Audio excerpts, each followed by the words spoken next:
Confidence है या over confidence, ये वक्त आने पर साफ हो जाएगा। लेकिन क्योंकि किसान आंदोलन का भी हम यहाँ पर जिक्र कर रहे थे, तो उस दरमियान विरोध आपको भी झेलना पड़ा, आपने भी विरोध झेला है और वो रैलियों की तस्वीरें हमने दिखाई भी थी। लेकिन ये बताइएगा, डैमेज कंट्रोल करने के लिए भारतीय जनता पार्टी ने तो मास्टर स्ट्रोक चल दिया है। नायब सिंह सैनी ने कह दिया है कि हर फसल पर एमएसपी देंगे। वो सरकार में है, वो सत्ता में है, वो डैमेज कंट्रोल कर सकते हैं। आप कैसे करेंगे? मैं आपसे एक चीज पूछना चाहता हूँ। 14 फसलें एमएसपी पर जब मैं सरकार में था तब हमने खरीदी। नायब सैनी जी ने 10 फसलें ऐड कर दी और कहा मैं एमएसपी दूंगा। जिस आदमी को हरियाणा की धरातल की खेती का नहीं पता, वो हरियाणा को लीड कर पाएगा? आपको पता है 10 फसलों में उन्होंने चुना क्या है? नारियल, जूट। क्या हरियाणा के एक खेत में भी नारियल और जूट उगता है? उनसे पूछने का तो काम करिए कि खेती के बारे में जिनने उनको ज्ञान दिया है, जिनने कहा ये 10 क्रॉप्स ऐड करिए, 10 में से 9 क्रॉप्स तो हरियाणा की धरा पर कभी उगी नहीं सकती। ऐसे तो मैं उठाकर कह दूं कि हम रबर को एमएसपी पर खरीदेंगे, हम टबैको को एमएसपी पर खरीदेंगे, क्या वो फुलफिल कर पाएगी? स्टेट फुलफिल कर पाएगी? क्योंकि लेकिन वो अभी सत्ता में है, वो अगर अपनी बात जीरो है। जिस चीज की बजट इन्वॉल्वमेंट जीरो है, वो घोषणाएं आप करते आप अभी 34 दिन का जिक्र कर रहे थे। मेरे को आपके नंबरों से बार बार वो याद आ जाता है जब आपने ट्वीट किया था नायब सिंह सैनी पे कि फेक प्रोमिसेस करते हैं, फेक वादे। मतलब ये बहुत बड़ी बात है। बिल्कुल। फेक किस आधार पे? क्योंकि उन्होंने कहा था मैं 94 दिनों का पूरा रोड मैप दे रहा हूँ। अरे 94 दिन का मुख्यमंत्री 74 में ही पार हो गया। आपको फैक्चुअल फिगर्स पता है कि ऑफिस में माइनस द लोकसभा तो उनके वो 74 दिन बचे, तो 74 दिन का मुख्यमंत्री है, 94 नहीं है। और दूसरी चीज, उनने कौशल रोजगार निगम के अंदर लगे हुए कर्मचारियों को पक्का करने के लिए एक ऑर्डिनेंस लाया। ऑर्डिनेंस की वैलिडिटी कितनी है? 6 महीने। 6 महीने में अगर वो मुख्यमंत्री नहीं रहेंगे, जिन लोगों के साथ धोखा किया है, क्या वो इतने अनपढ़ हैं, समझ नहीं पा रहे कि अगली सरकार उसको बिल के तौर पे नहीं लाएगी? आप खुद सोचिए कि जिस व्यक्ति ने सिर्फ घोषणाएं करी है या सिर्फ सम्मान समारोह करे हैं। मैंने एक दिन प्रेस कॉन्फ्रेंस में डाटा दिया था कि उनने 32 दिन के अंदर 17 सम्मान समारोह करे। सम्मान समारोह उन चीजों के जो जब तक हम कैबिनेट में थे हमने अप्रूवल दिए। अग्निवीर को 10% रिजर्वेशन देनी, it was action which was initiated by me. Manohar Lal ji को मैंने कहा। सिंह सैनी सिर्फ प्रचार करते हैं, प्रसार करते हैं, धरातल पर कुछ नहीं करते और उनके आने से बीजेपी को कोई बहुत ज्यादा फायदा होने वाला नहीं। मुझे नहीं लगता होने वाला है। और आप खुद उठाकर जब आंकड़े आएंगे डाटा देख लीजिएगा कि बीजेपी का वर्स्ट डिसीजन था। क्यों? आप जिस आदमी को आपने मुख्यमंत्री की सीट पर बैठाया, उसको फैसले ही पुराने मुख्यमंत्री से पूछकर करने पड़े। क्या चीज बदल पाए वो हरियाणा में? क्या नया प्रोजेक्ट ला पाए वो हरियाणा में 74 दिन के अंदर? उनके पास कोई आंकड़ा नहीं है, कोई बात नहीं है। सिर्फ एक एड चला दी कॉल्ड नॉन स्टॉप हरियाणा। अरे नॉन स्टॉप 4 महीने की सरकार में क्राइम हुआ। आप उठाकर देखिए, सरेआम लोगों के गोलियां मारेगी, वसूली करेगी, इनकी पुलिस उन लोगों को नहीं पकड़ पाई। मतलब क्राइम स्टेट बन गई है हरियाणा। नॉन स्टॉप हुआ सिर्फ उन फैसलों को रोकने में जो डेवलपमेंट वर्क्स ऑन थे। सिरसा में मेडिकल कॉलेज का टेंडर लगा हुआ था, उस पर फुल स्टॉप लगा दी। हिसार एयरपोर्ट पे एक और पत्थर लगा दिया। आप उठाकर देखिए, जो प्रोजेक्ट हमारे सैंक्शनड थे उनको रोक दिया।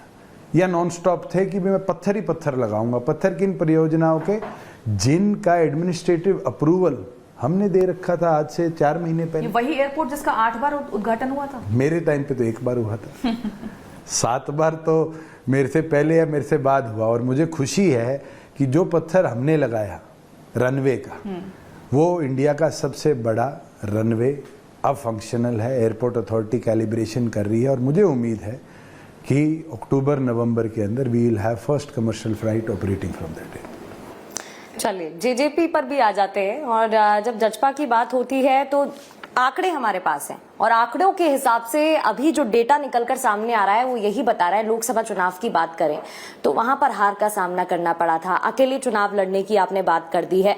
तो ओपोनेंट्स की अगर बात करें तो आप सबसे ज्यादा मजबूत किसको देख रहे हैं? आप बीजेपी को देख रहे हैं, आप कांग्रेस को देख रहे हैं, आप INLD को देख रहे हैं, किसको देख रहे हैं? त्रिशंकु विधानसभा है और हर सीट पर 3-4 मजबूत कैंडिडेट होंगे और ये तो समय तय करेगा किसकी टिकट मिलेगी, किसकी टिकट कटेगी, क्या आंकड़े बढ़ेंगे और भविष्य क्या होगा। मैं ये बोलता हूँ कि आज के दिन हरियाणा के अंदर कोई ऐसी सीट नहीं होगी जहाँ एक कैंडिडेट ही नैया पार करेगा। हर सीट पे मुकाबला होगा और बड़ा रोचक मुकाबला होगा। ज्यादा पार्टी है तो मुकाबला ज्यादा रोचक और ज्यादा अच्छा होगा, या लग रहा है कि जनता ही कंफ्यूज हो जाएगी कि हम कैसे चुनें? बिल्कुल, जहाँ ज्यादा पार्टीज आएगी वहाँ कैपेबिलिटी है कैंडिडेट की, वो कितनों को कन्विंस कर पाए। लेकिन कई लोगों ने आपका साथ छोड़ दिया है और क्या लग रहा है वापस आएंगे मैं वो ये उसका बोलता हूं खामियाजा कि भुगतना साथ पड़ेगा। छोड़ने मुझे वाले आपकी लोगों शायरी से याद आती है, आप कहते हैं कि कुछ कच्चे लालच में हमारे अपने छोड़ के चले गए, कुछ ऐसा वो नहीं, क्या था? वो एक कोट था। हाँ। जो जब प्रोफेसर संपत सिंह जो सेकंड इन कमांड थे INLD के, वो चौटाला साहब को छोड़कर गए थे। तो उस समय चौटाला साहब महेंद्रगढ़ के अंदर थे और उनको आप जैसे प्रेस वाले माइक लगा देते हैं, ही वॉज नॉट अवेयर कि उनका सेकंड इन कमांड पार्टी छोड़ गया। तो उनके मुंह पे माइक लगा दिया। चौटाला साहब is very fluent with shares and everything. तो उनने कहा था एक छोटे से लालच के लिए वर्षों के याराने गए, अच्छा हुआ मेरे दोस्त कुछ नकली चेहरे पहचाने गए। तो ये तो समय है। चौधरी देवीलाल जी ने पता नहीं कितने लोगों को विधायक सांसद बनाया और अंतिम दिन तक उनके पास बड़े लिमिटेड लोग रुके।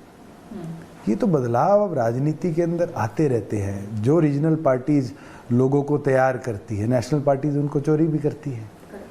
कई लोगों की ईर्ष्या होती है कि मैं स्टेट की राजनीति नहीं राष्ट्रीय राजनीति करूंगा, मगर एक फैक्ट है और बड़ा इंटरेस्टिंग फैक्ट है कि रीजनल पार्टीज से नेशनल पार्टीज में गए लोगों का भविष्य नहीं है।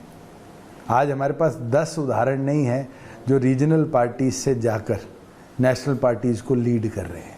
शायद मैं तो अगर मानूं तो हेमंत बिस्वा है जो अपनी पार्टी से कांग्रेस में गए असम गण परिषद से, और कांग्रेस से शायद बीजेपी में आए और मुख्यमंत्री बने। शायद दूसरा उदाहरण भी नहीं होगा। इसका मुख्य कारण क्या मानते हैं आप? देखिए, वो पॉलिटिकल पार्टीज भी समझती है कि ये वो लोग हैं जो आइडियोलॉजी से नहीं जुड़ते। ये वो लोग हैं जो समय से सिर्फ एक चीज सीखते हैं कि भी हम विधानसभा कैसे पहुंचे। मुख्य कारण तो मैं तो यही मानता हूं। अच्छा ये बताइए, हरियाणा जाटलैंड है और भूपेंद्र सिंह हुड्डा की अगर बात करें तो वो भी जाट समुदाय में, उस समाज में काफी लोकप्रिय हैं। आप भी जाटों के बीच जब जाते हैं तो काफी लोगों का लगाव है। तो क्या लगता है जो जाटों का वोट बैंक है वो भी यहाँ पर डाइवर्ट हो सकता है? मुझे नहीं लगता इस तरह की बात है। देखो, जींद का व्यक्ति ये जानता है हुड्डा 10 साल राज में रहा और जींद को कुछ नहीं दिया। 1-1 फुट के गड्ढे थे, लाखन माजरा क्रॉस होता ही 4 लेन की सड़क 2 लेन से भी कम हो जाती थी। कलानौर क्रॉस करते भिवानी की सड़क छोटी हो जाती थी।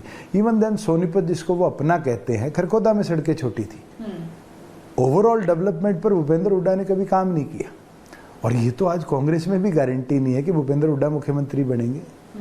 आज तो कुमारी शैलजा शायद उनसे ज्यादा कुमारी शैलजा और भूपेंद्र को लेकर मैं देख रही हूँ, हुड्डा जी को लेकर आप कई बार जिक्र कर चुके हैं। दोनों के बीच में कई बातें कही जाती है कि दो अलग अलग धड़ों में कांग्रेस बटी हुई नजर आ रही है। आपको क्या लगता है इसका असर चुनाव में पड़ सकता है कि क्या कारण है इसके पीछे? क्योंकि एक गुट कुमारी शैलजा का कहा जाता है और एक हुड्डा। इसी को मैं थोड़ा सा गुटबाजी कांग्रेस के अंदर छोड़िए, बीजेपी में भी बहुत है।